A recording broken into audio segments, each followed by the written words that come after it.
na pagkain pala ito ngayon sa China, kung saan nga maraming mga vlogger. Hello guys, this video you're watching is all the way from China.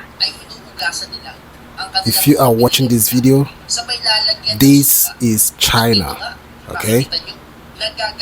Eating worm. At siguradong buhay na buhay pa ang mga bulate.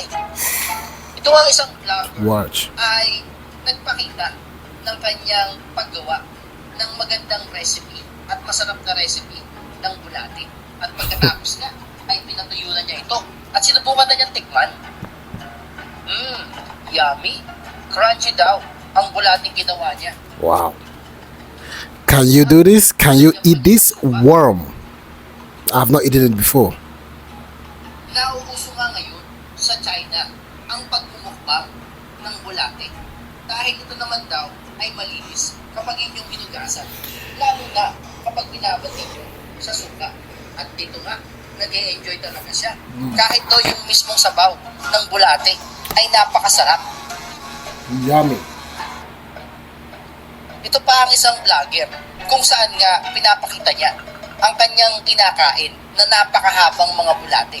At dito, pinapakita niya na ito raw ang pinakamahabang bulate na makikita ninyo at mahuhuli. At ginawa niya pang So guys, spaghetti. if you're watching our videos, do Ayun not nga, subscribe to sa our channel. mula daw nang siya ay Do not kumain subscribe to ng our channel. bulate, Can you eh hindi na raw eat siya this tumaba. mukbang? At They mukhang call it ito raw mukbang. ang Can naging you eat dahilan para makatulong Tell nga us sa on the kanya comment section, guys. na mag-lose ng weight.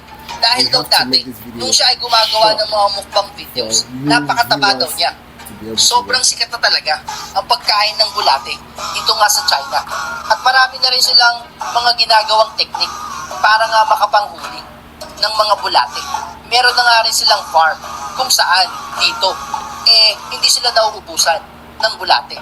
Meron pa ngang albularyo dito sa China at pinakita niya ang kanyang teknik. Kinakaskas niya ang bakal